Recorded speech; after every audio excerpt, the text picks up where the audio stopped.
2, 1. We're live. Welcome, everybody, back here to Segal Talks at the Martin Segal Theater Center, the Graduate Center, CUNY City University in Manhattan. And it's for us week 14 of our series where we talk to theater artists and thinkers and curators from around the world, but also from the Americas, to find out what is going on in their minds and how are they experiencing this unprecedented time of Corona, the time of civil unrest on the streets, a time where killings happen and demonstrations are up there, statues are tumbling. And it is a time where we all look deep inside ourselves and try to find out what is essential, who are we, where are we going to, and where are we coming from. It's a hard time, it's a devastating time for so many. Officially over 46 million Americans registered for unemployment. I think it's down, registered now to under 20 million, but still it's shocking developments. And in America, where health insurance is so closely tied to your job, you lose your health insurance when you don't have a job. Unthinkable in all other industrial nations. It is truly a time of danger, of health risk for all communities, but especially those who have been on the fringes, who have been disenfranchised for such a long time. And we don't know what will happen. It might be a summer of unrest. We have a government we don't trust. We have workplaces we don't trust. Temperatures are rising outside in the streets. We are confined in small spaces. And after 2 or 3 months, we all, as human beings, react and differently to things. So what will this all be in the middle of this? We have our artists with us today. We have Ebony Noelle Golden from New York City and Kemi Ilesanmi. We'll talk a little bit more about them later on. Thank you so much for joining us. But let me make a few very brief remarks. We now have worldwide over 10 million infections. People think it's 10 times higher, though there are 100 million cases, most probably 2.6 million infections in the US, and 130,000 people have died. 500,000 people died globally. It's unprecedented numbers. And in states in the US, which is doing so terribly, it's led so terribly and not prepared at all over all these decades, states like Texas, Florida, and Arizona are experiencing such terrible outbreaks. Even Pence all of a sudden now wears a mask and says masks are important.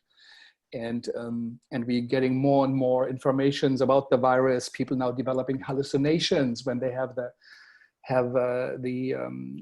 virus, and also it comes back. It now looks like immunity might only last 3 or 4 months. More and more young people are showing up also in hospitals. Not only they are the ones who are spreading them, as things half of the people are between 22 and 40.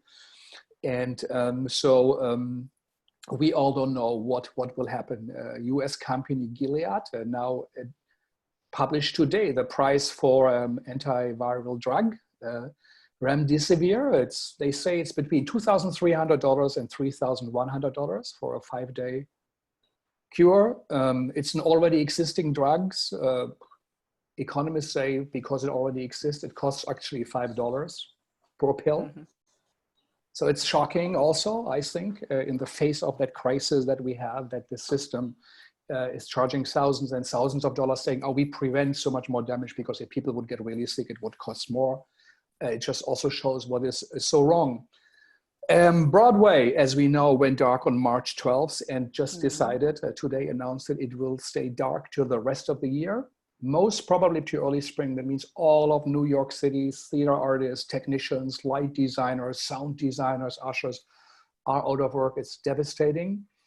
And we do not really know where this will go. We don't see Broadway theater, by the way, doing the work what Ebony and Kemi are doing. They don't produce masks. They don't engage with their neighborhoods. They just close down and wait till they can make money again. We all love Broadway, and they're a great source of employment and what they do, but where's the social conscience of that great industry in New York City with 5-6 billion, I think, revenue a year? I don't know exactly the numbers. European Union will close still its borders. It will open for 12, 14 states which have a very good record. The United States will not be in it. Americans will not be able to visit because of the disastrous politics here that led to such high infections. I think only 16 infections per 100,000 people is okay for the European Union, and Trump closed them down when just 800 or 1,000 infections in the US without talking to anybody overnight. And I think the US now, as retaliation or whatever, is perhaps also on the list, but maybe for good reasons. The US is 60 a day up to 100 per 100,000 people. So it is almost 60, 70, 600, 700% higher than a safe number. Thousands of people are still infected in Africa every day. Brazil, in Iran, the numbers are terrible. India is producing a hospital out of cardboard with 10,000 beds. They don't really know what to do. And if we come to New York City, we're going to talk today about New York City with these two great artists and community organizers, curators, and cultural producers. New York City is looking for its soul. There was a Spiegel magazine report about it. New York is opening slowly. Last Monday, 300,000 people went back to work. Businesses, bars, barbershops reopened. About 5,000 restaurants. And they stuck to the playbook, New York City, compared to Florida and Texas, and it's working out. Last Thursday, there were only 18 infections in New York City. It was 1,200 in the heydays of it, so it went down to 18. But still, it's a devastating moment for the city we all love. The New York City Marathon is canceled. 66 million tourists came last year. How many will really come? And will New York City really be what it was, and the soul of New York City when it comes to what makes this city so different, so exciting, so great? It's highly connected to Ebony and Kemi in their work.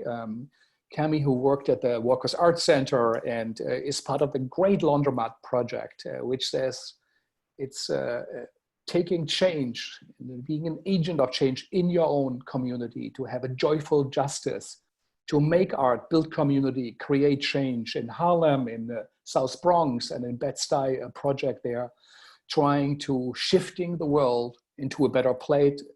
It was created by Risa Wilson, and to gather community, to organize it, and to write its own history. It's a brilliant organization, up to $1 million, if I understand right. They have distributed for creative arts project that really help and create the community. And we wonder how they are doing now. And Ebony, who is here with us, she's an artist, a scholar, and a cultural strategist, originally from Texas, which is hit so hard. And I hope your family and friends are safe. She is in Harlem, and she creates site-specific ceremonies, live art installations, creative collaborations, and arts experiments that explore the radically imaged and visible strategies for collective Black liberation. And she founded Betty's Daughters Arts Collaborative, and also the Jupiter Performance Studio, which serves as a hub for the study of diasporic Black performance traditions. So both of them, in a way, are very close to what we do. And we need some input, some help, some ideas. And I think both of you found something, also something that's very New York. So I apologize for my lengthy introduction, but it's a Monday, and I think it's good to give an update also to the readers of the world. So both of you, thank you. And since I see that Kemi, you have your microphone on, Ebony, not Kemi. How are you, and where are you at the moment? Good afternoon to you and to Ebony. Thank you so much for joining, and to everyone listening. So I'm Kemi, and I am tuning in from Lenape and Canarsie land, now known as Flatbush in Brooklyn. I'm on the 6th floor of my apartment building, and I can hear birds, which is a beautiful thing this afternoon. And to your point, yes, I I'm the executive director of the Laundromat project, and we make art, we build community, and we create change, all things that we're still able to do in this moment, and in fact becomes even more important to do, but also to figure out how to do it in new ways, particularly without being able to be in live physical space with one another has definitely been an interesting challenge to navigate. And we are a Black-rooted organization founded by a Black woman, majority Black board, run by a Black woman in this case. And we're POC centered. So we really are interested in the spectrum of people of color and their contributions to this incredible city and to the cultural sphere of this city. And one of the first things we did when COVID became a reality for all of us was to really turn to our artists and ask, how are you doing? What are you doing? What's going on? And like we've heard from so many others, surveys, et cetera, they had all, you know, most people's economic livelihoods were deeply affected in this moment. And many of them had precarious gig economy type jobs, be it a teaching artist or some other kind of gig. Many of them were laid off. People have, those who've stayed in the city have, you know, struggled to do so as either they and or roommates have, you know, lost jobs, et cetera. So that's a real reality. Our staff is majority people of color. 10 of the 12, and that's including 2 interns. And people's families have been deeply affected by this. And particularly folks of color in this city, right? So it maps to the statistics in that way. So we all know people who have been affected, and in some cases, at least for me, a couple of layers out, not my immediate family, but I do know people who've passed away. So it's been an incredibly challenging time to hold space as a community of folks for the staff and as a community of folks for the LP, which that build community part of our mission is really central to the way we do work. And some of the ways that we've sought to respond is to keep doing the work and to do it more deeply and to ask questions and to listen and to be in community, be it digital. So our fellowship program moved online. We work with about 10 artists who want to learn how to do this work more deeply. They all engage quite deeply with Ebony, who is our cultural organizing consultant and has done that work with us for since 2013 or 2012, actually, 2012. We also worked with our artists in residence to pivot their projects, all of which are in process in really beautiful and deep ways. And I can talk about that later if it makes sense. And lastly, we, just for this moment, we started a creative action fund. So many commissions to artists to create work in this moment and really recognizing that what we could do and the gift we felt we could give and the way we could show up in this moment was to actually acknowledge and value the folks in our community as creators. So we had an incredible Ramadan concert at the end of Ramadan by Zayn Alan. We've had beautiful meditation pieces by Bianca Monet. Today we have Terrence Trio is debuting an online exhibition called The Language of Intimacy, again, very much focused in this moment. That was actually not a requirement. They did not have to respond to COVID, but many of them did because it was artists respond to life and respond to the moment and show us ourselves, right? So they kind of stepped up into that moment. So we were able to support 27 artists across 22 projects. And that's one of the things I'm most proud of in this moment is being able to show up for our artists in that way and continuing to be in deep conversation with our staff about how to show up for them. And we've thought a variety of ways to do that. We've been able to keep our full staff at full pay for this entire period and foresee being able to do that through the end of the year. So I'll stop there. Good afternoon, everyone. I'm so glad to be here. Thank you for inviting me, Frank and Kemi. I am in the neighborhood of Harlem, situated on traditional Lenape land, and I've been in New York for about 13 years. I'm very grateful to be able to say that I'm doing well. I'm doing well. I took the call to stay home very seriously, and I've done that, and I'm doing that. And I'm listening to myself and listening to my body, my spirit, and my community in terms of what I should be doing and how I can be a help and a collaborator with folks who I'm accountable to. And so my work, in a lot of ways, because it's so community rooted and community is always different every day, I find that from moment to moment, I am having to navigate the changes in what's happening in community. And that, I think, has always been the case. And in this moment, I'm learning very deeply about the muscle that I have developed, if you will, to be able to say, okay, there is a rupture happening here, and what? I would venture to say, and I'm sure this has been said multiple times in multiple venues, that yes, there are ruptures happening now, and there have been ruptures happening in the past, and there will be ruptures happening in the future. And the reality is this, in my mind and in my sensibility, is that the people who decide how they will gather, whether that's virtually, the people who decide what needs to happen in terms of rapid response, whether that's mutual aid or rapidly getting artists money to make work or continue making their work, whatever it is, these are, I would dare say, ancient practices that some of us have had to lean into or lean on, but for others of us, it's a standard. It is a standard.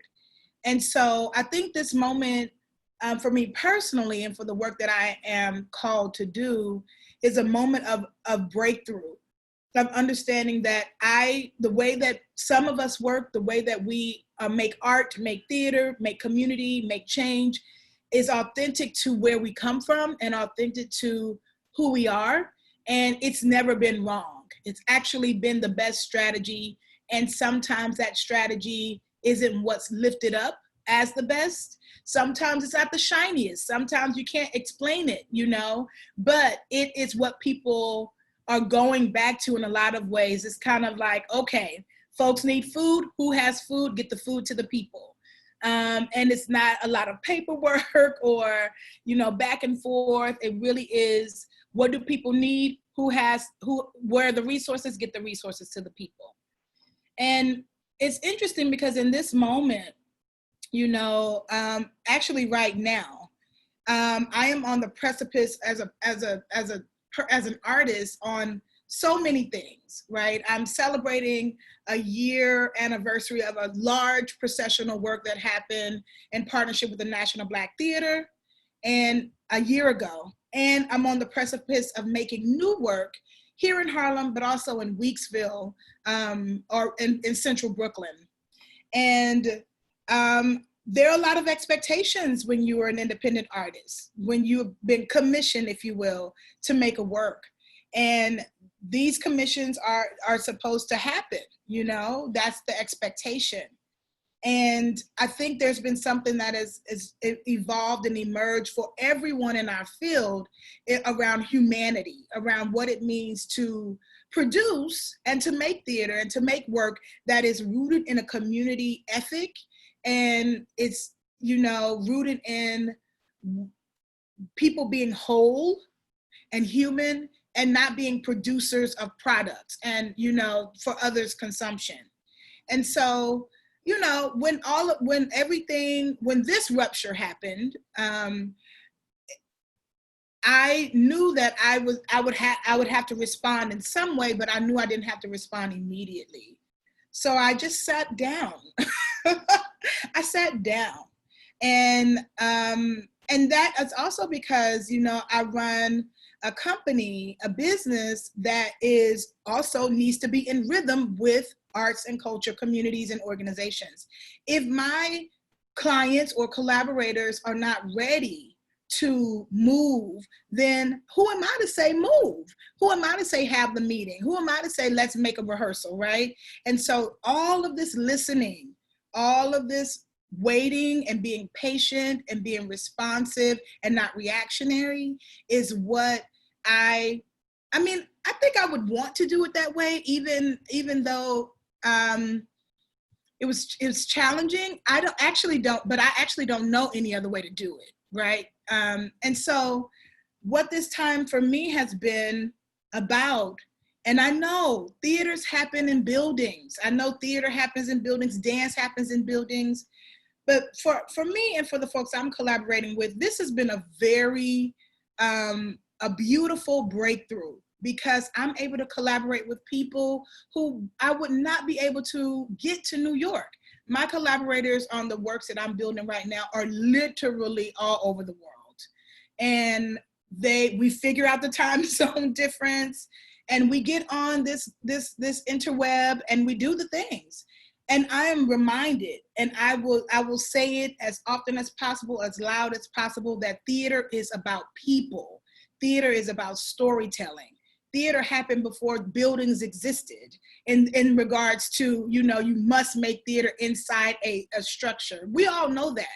But there's an economy around that actually goes against, a capitalist framework. So what are my friends doing? What are we doing? We're making theater and dance in our living rooms. We're making theater and dance in our parks. We're making theater and dance in the virtual space. And what I am learning, I just had a virtual salon yesterday, an open studio of sorts, that is showed some deep listening that I've been doing around a project that I'm building. And what I'm learning in this very real current moment is that as long as people are here, theater will happen. Well, it will happen. And if the theater needs to be on Zoom, then we will Zoom the theater. We will do it. We are resilient, but we're also creative, that we're artists. We always are finding a way to do the most with the most, or the most with the least, and anything in between. And so I will go back to what I was saying at the beginning of my check-in. My goodness, I'm doing well because the people I'm collaborating with did not give up. We rested, we waited, we were afraid, but we did not give up. And in that not giving up, the people who have the coins to support our independent processional theater, they did not give up. So what are we doing? We're figuring it out as we go. We're making the road as we walk it. I think that's the saying. And flying the plane while building it. And but isn't that always where production starts? We never know. I mean, I never know how it's all going to come together. But I definitely think leaning into the challenge and the uncertainty, and building a practice that is in relationship to that is where I am and where my community is. And we are making I'll say this and then I'll move back. I'm actually so excited about this work we're making.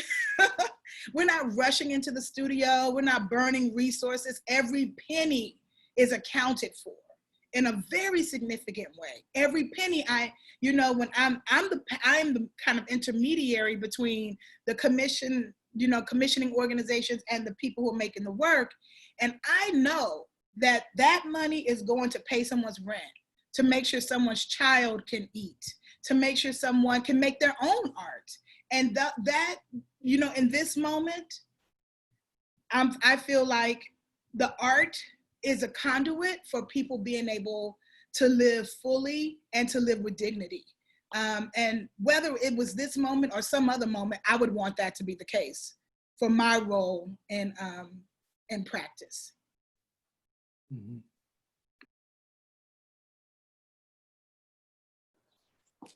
I hear that so deeply, if you don't, Ebony, because it does feel like my instinct, certainly as a person, but also the instinct of the LP, the Laundromat, as an organism, right?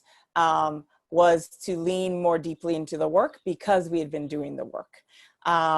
So once we realized it was a matter of shifting tools, not the work, but just like, oh, we won't be meeting at the new school to, or downtown arts or wherever. We're going to be meeting on Zoom, but we're still going to be in community, do the work, lean on one another, make space, because it was and continues to be a really difficult time.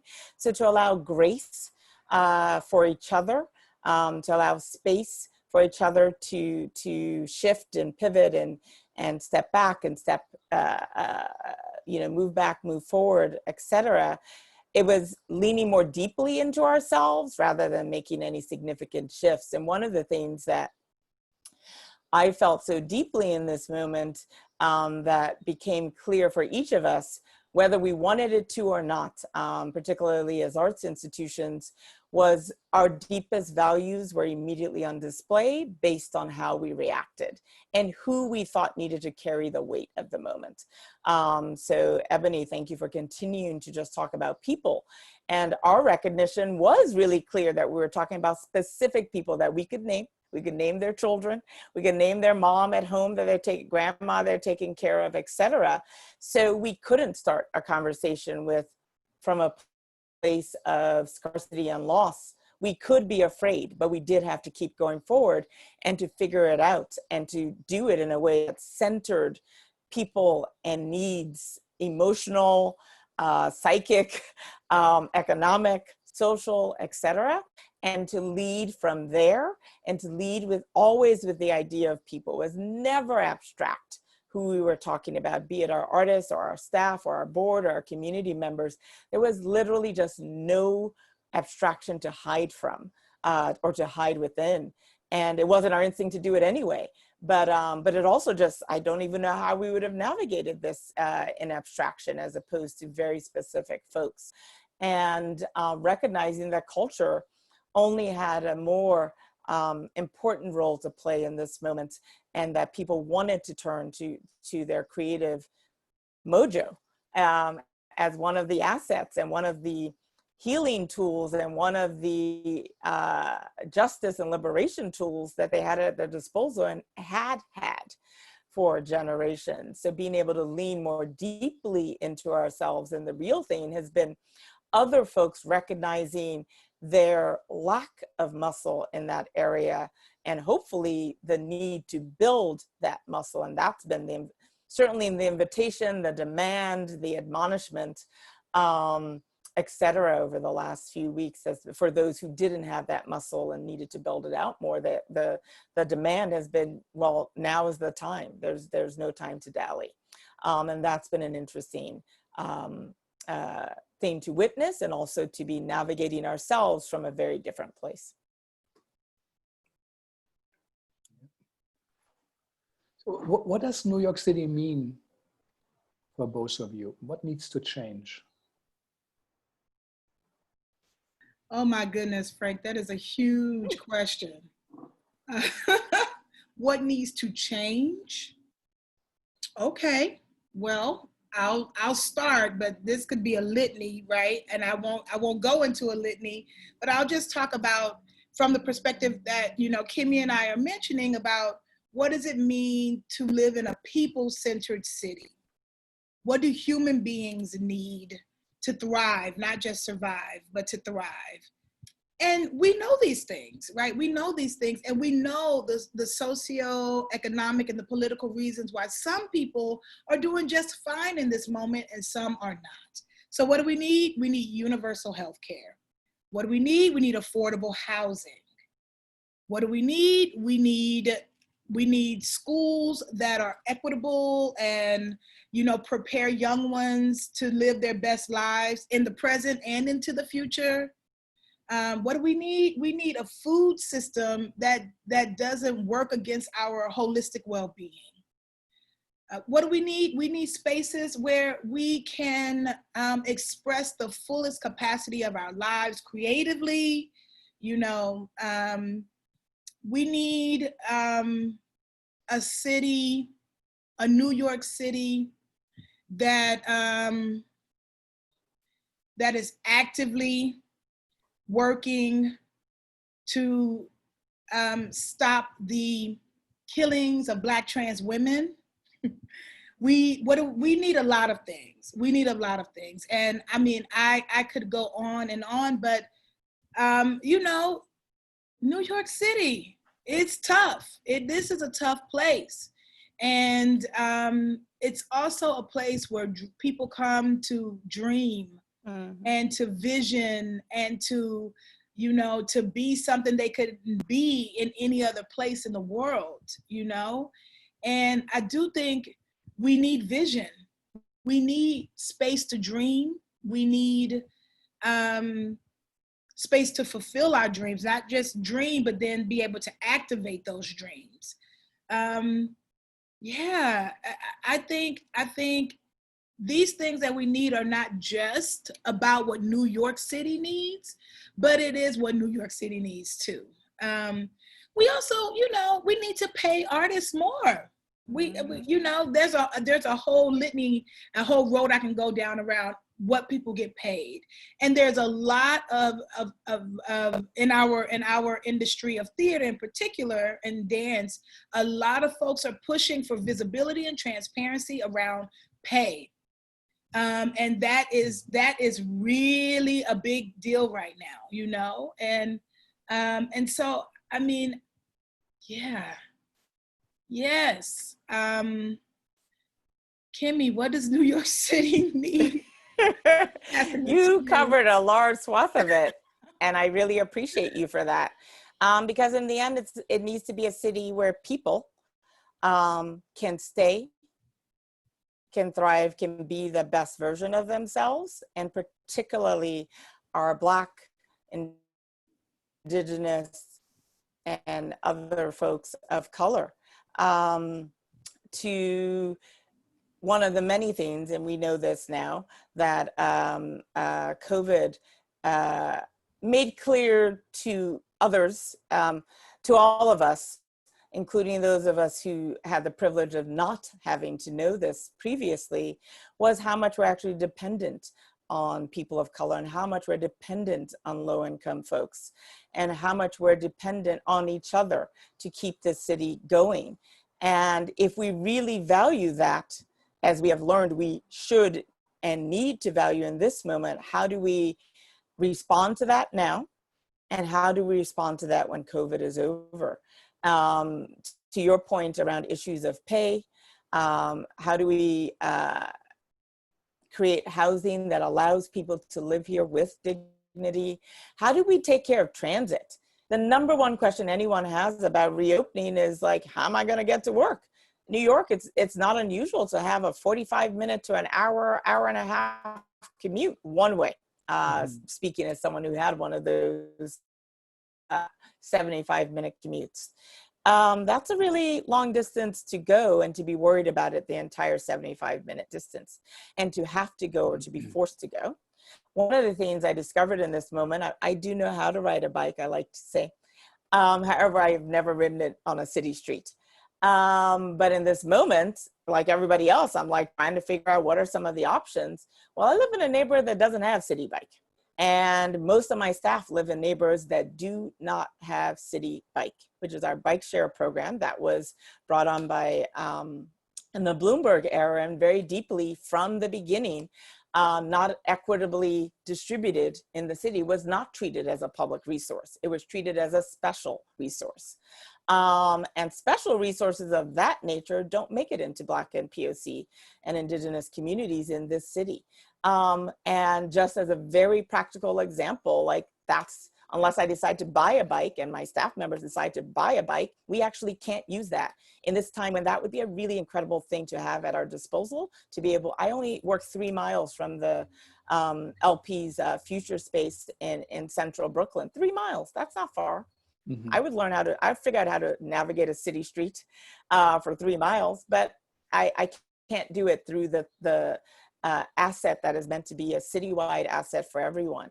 So those kinds of fissures and the ways that we decide who deserves the commons, who gets to participate in public goods, things that are ostensibly meant to be public goods, but that really aren't, universal health care, et cetera, these things being tied to jobs. Well, so many of us in New York, and particularly along income and racial lines, are tied to jobs that don't have health care, or that have very precariously placed healthcare. So again, if you were furloughed or lost your job right away, that's no longer something that's accessible to you. So that sense of precarity being built in is the thing that needs to disappear. There's so much freedom that I can imagine for us on the other side of universal healthcare, equitable transit, affordable housing, schooling that does not treat us as disposable and as criminals if you're, in a high school, the wrong high school in New York City, or if you go to our public universities are an incredible, beautiful asset, CUNY and SUNY systems, but they are so incredibly under-resourced, and they're the most diverse entities, and you know this, right? In this city. And it seems like the more diverse you are, the less access you have to resources. So if we could flip that, we would be very much on our way to a city that allows folks to thrive. And cultural workers are part of the world, right? So that's something that we're not separate. Working class folks and cultural workers have a lot in common when it comes to all of these issues. And we have education bills to go with it. School loans. Oh my goodness. Can we talk about abolishing school loans? I think yes, 100%. Indeed. I think, I'm just, as I listen to Kemi, this has been said a lot over the course of this, this time of rupture and breakthrough. We just need to burn up what the old normal was and start to really lean into vision about how do we want to live, And I know that this isn't a simple, I'm saying it as if like, let's not do that and now do this. I know it's not easy, but if I'm going to be in righteous struggle around how to live in this city and frankly anywhere in the world, I want to do so in a way that is deeply, deeply thinking about what people need to thrive. I'm not saying it's easy. There's in this moment, there are a lot of people, saying very vocally, we need to abolish the police system. We need, how do we go from that to not having police? I don't have that in my body as a response, but a lot of people are figuring out how to reduce harm in communities, how to increase care in communities, how to reconfigure, because we know, that we can, if we want to, if we really want to, if we want to think about how to really build whole, safe, caring, loving communities, that is a righteous struggle that I would like to be in. And I feel like in some ways, that is tied to everything that I do. And I would like it to be even more rigorously tied to everything that I do.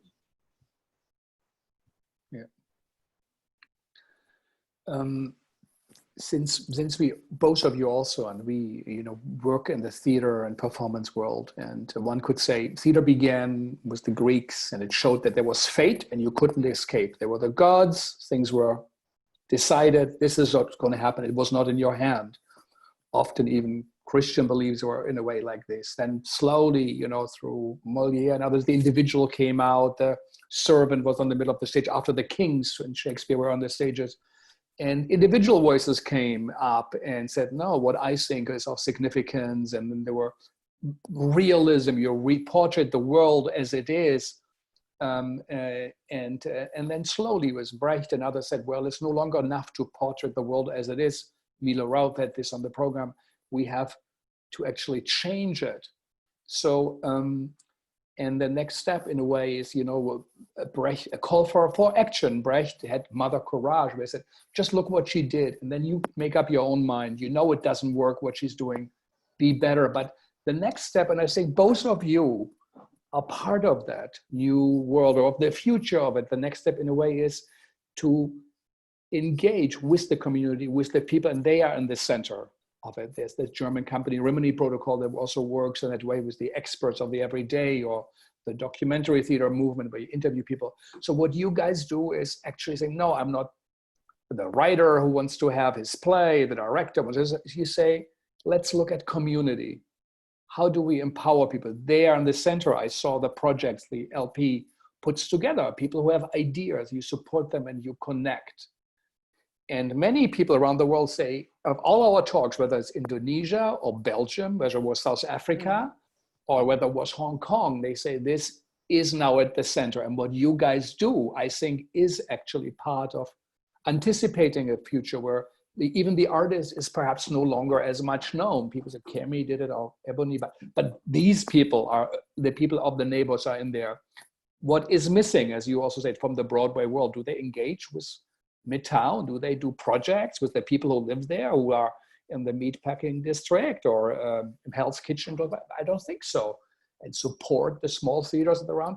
So tell us a bit about what you felt in that community. Why do you do that, and what works? What could people, also listeners from other countries, what could they learn? What do you do? Why do you do it, and what works? I'll jump. Kemi, go ahead.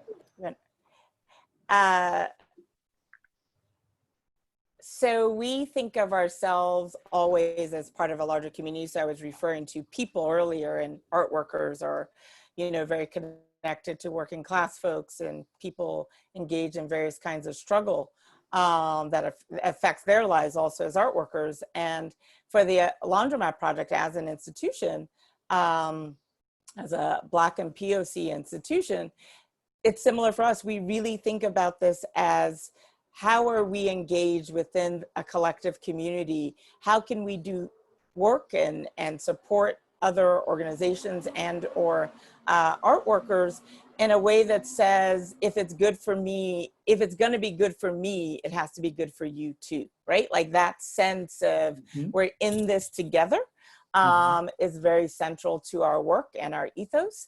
And a lot of that comes from listening deeply, from being present, in the sense of, you can't know if you're not there, right? And in this moment, there looks different than it might have looked 6 months ago again, which would have been very physically based. But checking in, talking, going to town halls, looking at social media and where people are, listening to, reading and listening to ancestors, as well as, you know, trying to be the ancestors we want to be for somebody else. That sense of time being very circular, and that sense of where we don't get, one of us does not get to thrive unless all of us are thriving. Something that Ebony said earlier that really spoke to me is this idea that and that you were also just saying, Frank, this idea that so much of what we already know to do, or so much of what we're discovering needs to be done right now, has already been done by a lot of different communities who had to do it. And I'm again talking about smaller arts organizations, community-based arts organizations, BIPOC organizations, and the people within them that make them thrive. So Black, Indigenous, and POC communities have had to depend on one another, have had to thrive as a group of folks, because there was no way to kind of do that alone for long. Being in a moment when that kind of way of approaching the work and the doing and the being, how to be in the world, and having that lifted up in this moment as one of the possibilities, is kind of like it's already there. One of the artists we have worked with is Lizania Cruz, and she, on her Instagram, over every week or so, she posts like things that she posted last week. She posted like, here are ways that we hold up care already. these are the ways that we already practice being in a community of care. So to the example of like, what do we do? What would this city look like? What would society look like if we centered people and care and the care of people? She kind of started pointing out, this is what already exists. Here's how mutual aid societies are working. Here's how artists are supporting one another. Here are susus, which is, you know, people putting money together to be able to fund their big dreams. Here's how this sense of being in community as a verb, community is something that's active, something that you do, already exists in so many communities. And it's about saying, we already value this. How can we lift up what's already happening and say, this is something you could do too, whoever the you is. And be valued when we're asked to teach the work in a more active way, to be valued by, you know, being paid and having that be valued and seen and not just taken, right? So how do we do this in a non-extractive way, because we're already doing it and have been doing it and hold ourselves in deep legacy. One of the things I would love Ebony to talk about, because I feel like there's something I've really learned from her, is the sense of how legacy functions, how that sense of ancestral being a continuing plane. And we think about that organizationally from anyone from, you know, the Harlem Renaissance, but also the Studio Museum and the Black Arts Movement and Phyllis Wheatley and a lot of the people who are part of the LP come from all over the globe. I'm Nigerian American, etc. We're pulling on a lot of different traditions, and that sense of being grounded is also really important. Yeah. Ebony, could you talk about legacy? No, before we just maybe yes, one sorry. question. Could you give 1 or 2 or 3 examples of projects where you say these were the ones we commissioned and they stand for this, for our viewers, our listeners?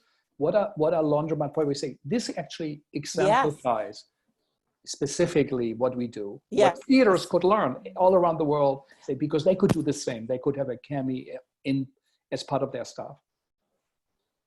And then Ebony, I would love to hear of your ongoing project, but yeah, maybe some. Project. Absolutely, I'll give you one because I know time is of the essence. So Meal to Heal is a project that we're supporting right now. And it is by 2 artists who are Filipino American, Xenia Diente and Jacqueline Reyes. And just as an example of caring, Xenia had been an artist fellow in 2012, and we support a lot of our artists over and over again in new ways and forms. We stick with them over time as opposed to just being a one-time thing. And, you know, in theater, that might be, you know, people tend to, you know, maybe commission a project or, you know, different plays over years, right? So that same ethos of we value you, we think there's something beautiful here, and we want to go on a journey with you as a creative person.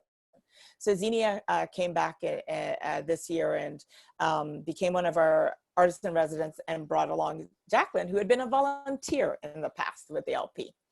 And they were interested in partnering with small businesses, Filipino businesses in Woodside and other parts of that part of Queens, Elmhurst, Woodside, Jackson Heights, but there's a particular part of Woodside that is known as Little Manila.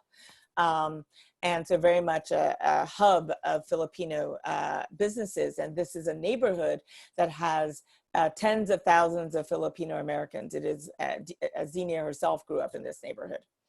And they were planning to build a series of partnerships with small businesses and artists leading up to Filipino American Month in October, when they would do a festival. Well, COVID landed, and literally before the end of March, so our last day in the office was March 9th, and before the end of March, they had already figured out a pivot for their project, partially grounded in the fact that, like so many Filipino families, they could each trace, including their mothers, women working as nurses in this country, because there's actually been a structured pipeline of Filipino women coming to the United States to be nurses, and all of the economics that might imply, right, about what they're doing to care for their families back in the Philippines, as well as the communities they've built right here. So they immediately got in contact with the Filipino American organization. NAFCON is the acronym. I don't remember all the words. And started saying, let's look, and they were in that part of Queens again. Elmhurst Hospital is right down the street from where Xenia lives. And we all know almost, those of us in New York and elsewhere probably know that Elmhurst Hospital emerged very early on in COVID as a kind of emblem because people were dying there and et cetera. So they were right down the street. And knowing that there were a number of Filipino Americans working at the hospital, as well as neighborhood nursing homes, other community care centers. So also knowing that the Filipino American businesses that they had planned to partner with suddenly had no business or severely reduced business. So they immediately set up a GoFundMe to raise money. Then they took that money, paid it to a variety of Filipino American businesses, particularly restaurants in Little Manila area. They took those meals once a week and fed them to Filipino American health workers and whoever else was in their unit. But they did research to see which nursing homes or particular units had high numbers of Filipino health workers, be they nurses and orderlies, doctors, etc., took these incredible meals and gave them to the health workers who were working so hard in the middle of this pandemic. And this was April when we were peaking. Yep. And fed them once a week as a way of saying thank you. In the meantime, Jacqueline, who's an incredible graphic designer and actually works for the United Nations, she designed a beautiful mural and was able to install it just 2 weeks ago outside one of these restaurants. She painted it in her bedroom, 24 feet. It's a really big one. It is the first Filipino mural in the neighborhood that is known for its Filipino businesses and residents, but they had never been able to do this. And apparently from reading news articles and talking to them, there had been conversation about this forever, but now there's this permanent mural outside this restaurant that wishes you welcome in Tagalog, right? So that's a way that was about centering people, centering care, bringing in art, bringing in culture, bringing in the tools that artists had around community care and setting up essentially a mutual aid system that fed itself. They are continuing to partner with small businesses and artists, and they're still working towards a variety of projects and things that will be part of the Filipino American History Month in October, but they were able to still take this project and move it around in the way that this moment needed it to move in response. So that's one example. Ebony, you have tons. Fantastic, yeah. Yeah, so I want to make sure I'm responding to the question, like what are some ways in which, can you repeat the question, Frank? I want to make sure I'm clear. Well, your work, which I see as artwork, curatorial work, first of all, your project where you say you are so excited about at the moment, I would like to hear more about, but why do you do it and what works best in your long experience for over 10, 15 years working in it for everybody who's looking at how can we do that? What advice do you have? And so give some examples. Because people don't know, haven't done, they think we produce a play by a playwright and then you come and pay money and you go home, which is great. And theater and performance is a big house, as Hans Lehmann said, but it has many rooms. This is one, but you are opening a new patio, you're opening a new addition. So I want to know from you, what do you do? What works? I will say that what I'm doing isn't new. To Kemi's point, I'm in a tradition of making work that is ancient. And I heard your kind of trajectory and lineage of theater, and I come from a whole different school of thought and practice where theater is ceremony and theater is ritual, and theater is everyday life, and sometimes we put that on stage, but it happens every day. So there's a deep sense of storytelling and what stories are used for, to tell the news, to talk about how people got to where they are, to talk about how people have changed, and to talk about people's connection to the land, and so on and so forth. Mm-hmm. And that's an ancient practice. Yeah. And I think, you know, you mentioned Broadway, and Broadway is not my default. I think Broadway has its place and a space, and a lot of, you know, stories that are told there we need to hear. And that's not my default. So there is a way in which you think about the intersection of culture, institution, and theater company or whatever. And that is, for me, coming through places like the Ensemble Theater in Houston, Texas, the National Black Theater here in Harlem, Billie Holiday Theater in Brooklyn, and I could go on and on. Mm-hmm. So there is, I think, rooted in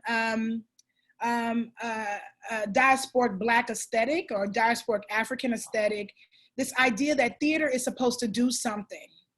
Theater is supposed to do something beyond the show.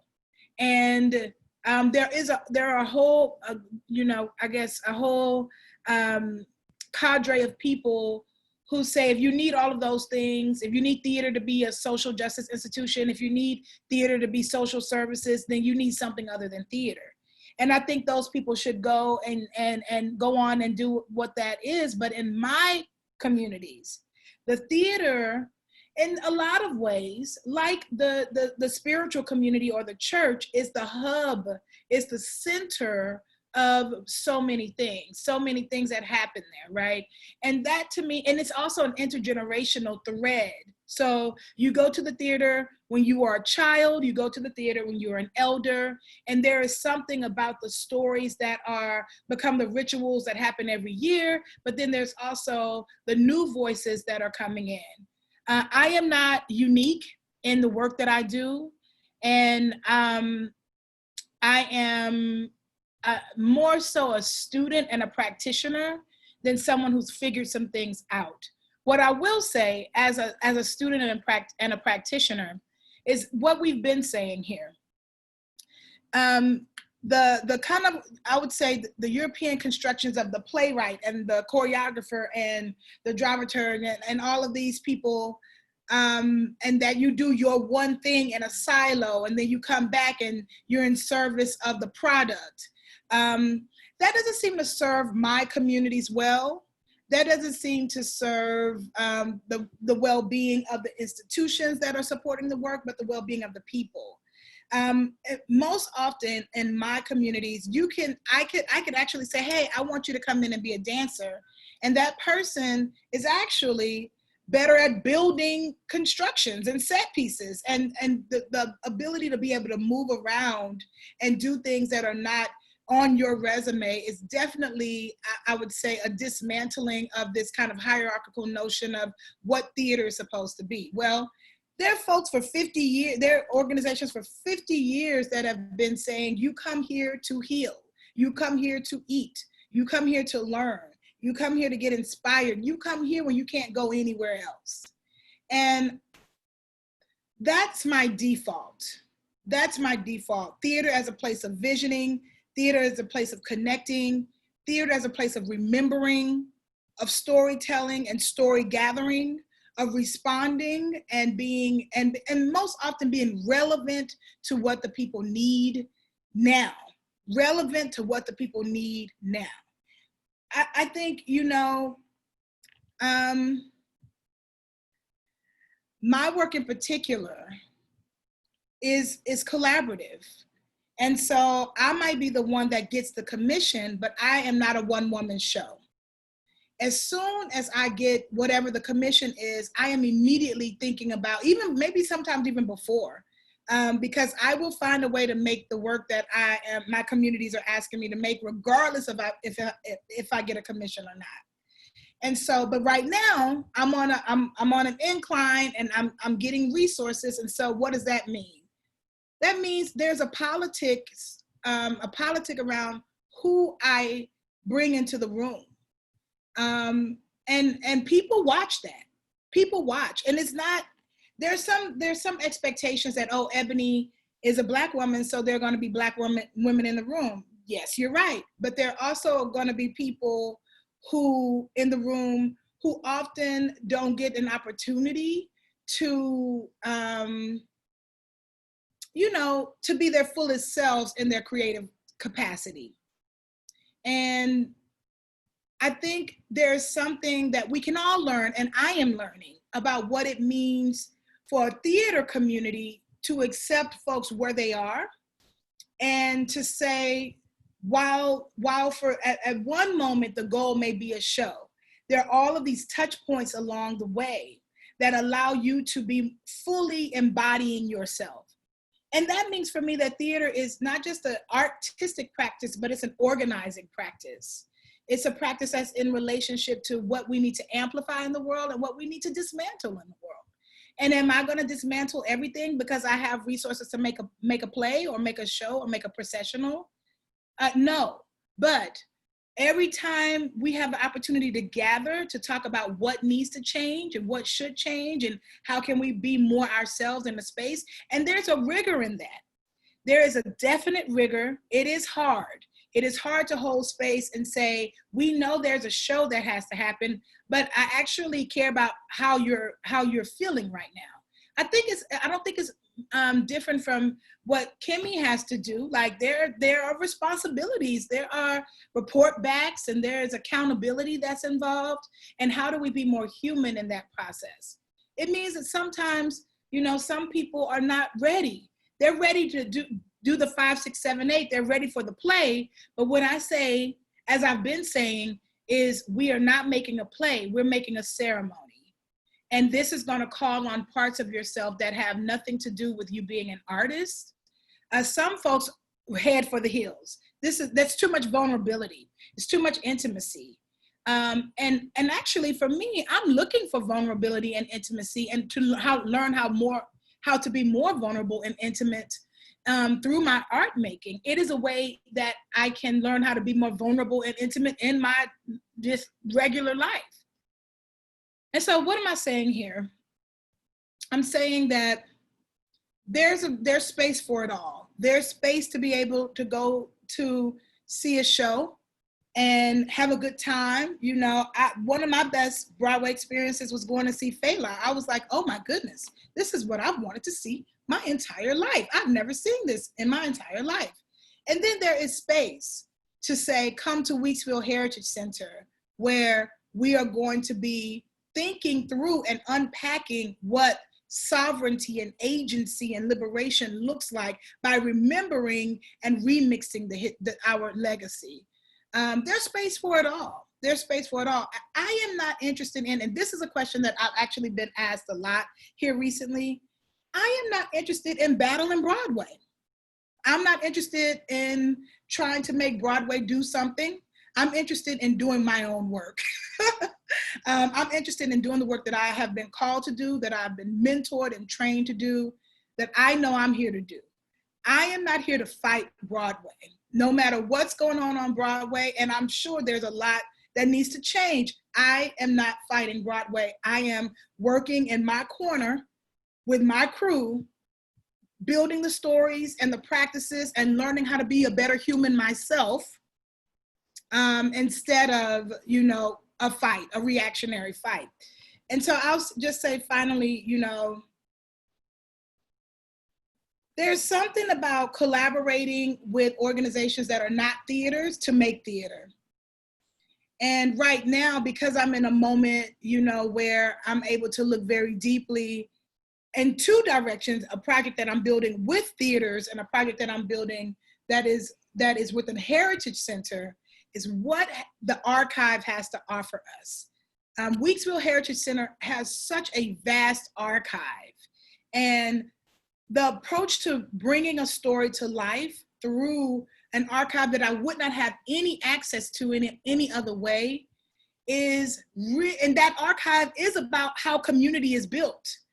I am learning so much in this moment because the archivists there have taken an interest in my art project to learn, wait. So how does a community actually get built from just grassland and swamp and trees? That's something that I think is a good way to use my time. And so that's where I am. Mhm. Yeah. Yeah, no, that is good advice. We at the Segal, of course, are closer to the experimental theater, the downtown world, and the global theater that has no real space in New York City, the melting pot that perhaps never really melted. And but I think the contributions you make. But tell us a bit. Maybe you're coming closer to the project. You say, I'm so excited about it. Tell us a bit. What are you doing at the moment? What is it? Right now, we just wrapped up our first phase 1 of devising. It was amazing yesterday, I'll just say. Yesterday, okay. So tell us a bit. What are you doing? What are American artists doing at the moment? So that's important to hear. Well, I don't know what all American artists are doing, but what I am doing is yeah. gathering people from around the globe to meet on Zoom, to activate Weeksville's archive and build a story that is both in the tradition and the legacy of Weeksville, but where there is a portal that opens and we're able to see and tell stories and build stories that are based in a practice of building a Black liberation colony. I don't have a script. I'm actually not a playwright.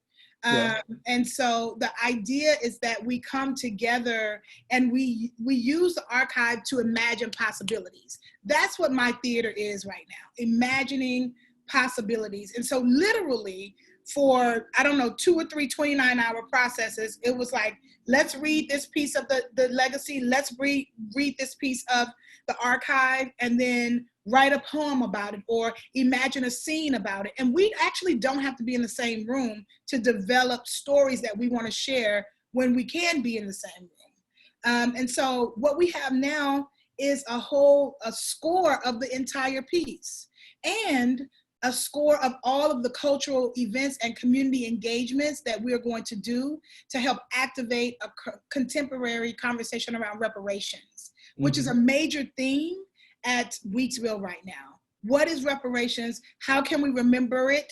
And how can we build it now? And so yesterday, we had a virtual salon, a digital liberation salon, where my friends from all over the place came together and we did short duets and longer conversations and a work in progress showing that's based on what we've been doing for most of the spring and into the summer. What I think artists, I'll give one nugget of advice or an invitation, if you will, for artists to listen to themselves and understand that just because everyone is spiraling, you don't have to spiral. Just because everyone is making statements and doing the things, you don't have to. That this is a moment of radical breakthrough. And for me, understanding the chaos of that is, I'm getting through it by remembering that many of my community members and my elders and my ancestors have been through many ruptures and breakdowns and breakthroughs. And I'm here because of them all. And so it's scary, but it was scary before March, you know? And so the idea, I think, it would be to listen deeply to yourself and listen deeply to the people you are accountable to and make art from that space. I know people have gigs and contracts and jobs and all of that. But in the midst of doing all of that, where are you? My invitation is to find and continue to be intimately connected to you individually and you, your people. Mm-hmm.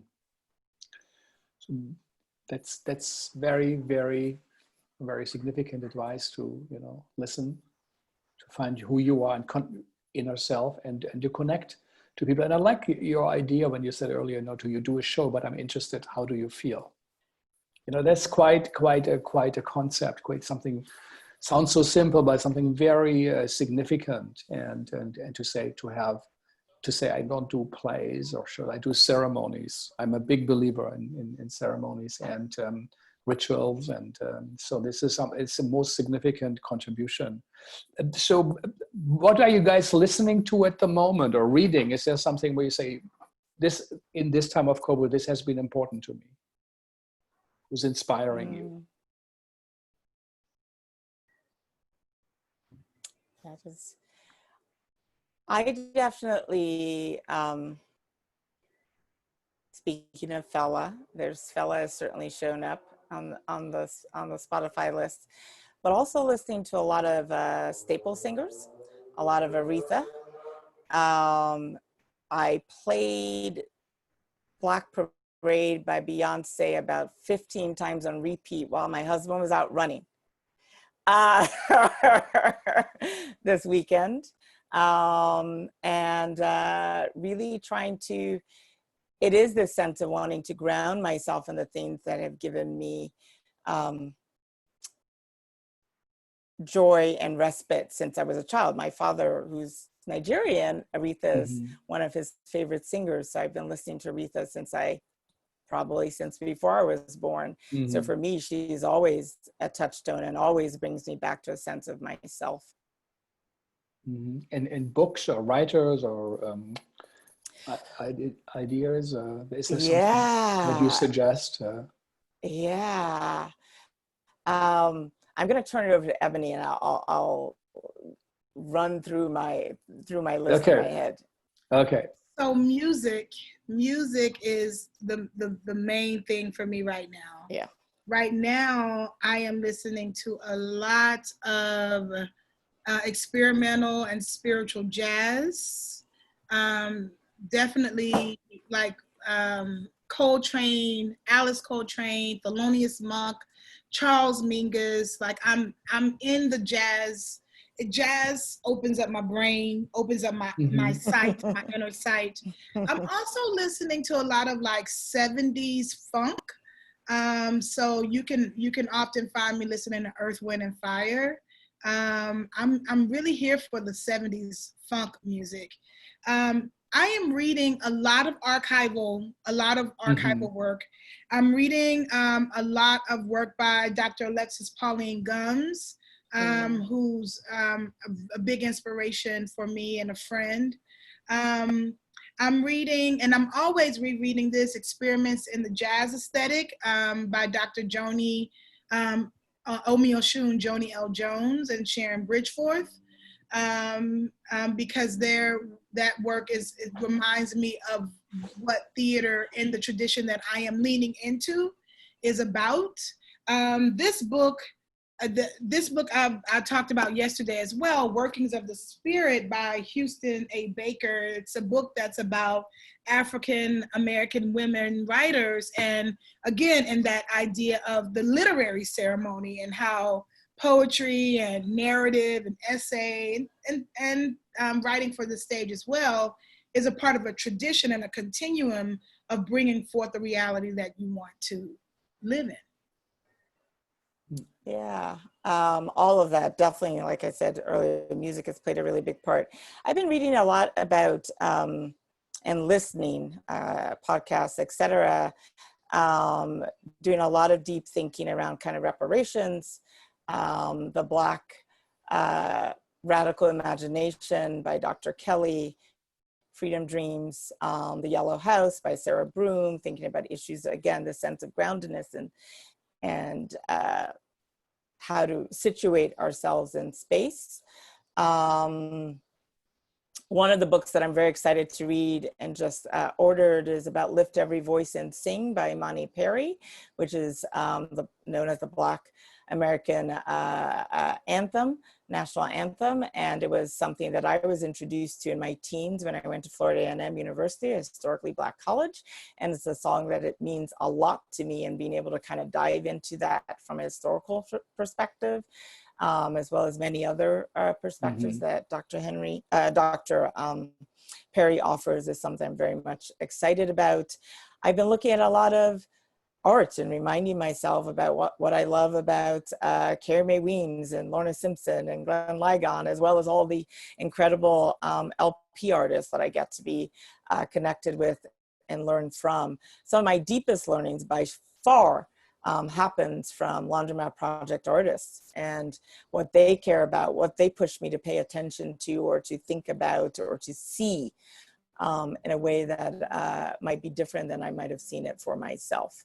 So that's, I have tried to approach this moment, which none of us asked for, but here we are given, as a gift, as a portal, as Aradotsi Roy offered to us, into a time of incredibly deep listening and thinking and reorienting, but just listening and looking and thinking and listening again. Like it just keeps coming back to this idea of being grounded in listening with my eyes and my ears and my tactility, like listening as a full body experience. Mm. And what advice, let's say for a young artist, someone who comes to the LP and maybe doesn't get the project right in, or Ebony, someone comes to you and is starting out, what advice do you have to artists for the moment now? Maybe also for our viewers, you know, how to deal with the moment. But what advice, what do you give to someone seriously who might be struggling and making sense, creating meaning out of this, at least in our lifetime, unprecedented situation? Confusion. Yes, Kemi. No, please, Ebony. In this moment, there is space for confusion. In this moment, there is space to not know what to do. Kemi spoke about grace earlier. Grace is hard. It is. It's challenging. It's challenging. There's so much at stake and there's so much that's important, but grace is, I think, super critical. So, and I'll make it brief. I know we're getting to time or past time, but what I will say is that if you're trying and you make a mistake, right? Accept that you are learning. Accept that you're in process, and accept that other people may not accept your mistake. Right? But be very comfortable with discomfort. Be very comfortable with moving beyond your growing edges, as we talk about often. And what's outside of that is everything. And so my advice is to gracefully fail and ask questions and stop and listen, respond, not react. And as long as we are here, we are in this experiment called life. I echo all of that 100%. And yeah, that idea of self-grace is so important. And I would say some of what I offer young folks, and I talk to them often, and just today someone emailed, is to listen to themselves about what helps them thrive and lean into that. Because that's something I think some of us suffer for longer than we need to by trying to make ourselves fit in where it doesn't make sense for us, and being able to lean into creation and to create the life that we want is an actual option. And I think some of us just need permission to hear that that's okay. And people told me that early and late. Some lessons happened quicker than other lessons. So that feels important. And to continue to make me and those of my generation and other generations uncomfortable. And to let us learn from them as well, I think is incredibly important. And I think we are living that in this moment in a really profound and visible way. A lot of the movements and the letters and the uprisings in the streets, etc., are being led by young people who are telling us that they do not want to inherit what we are offering. And it is our duty to listen and to learn and to be in conversation. There are some things that do deserve to see another day, perhaps, but that's going to happen in conversation with them about what those things are that we want to save from the world that used to be and take with us into the world that's coming.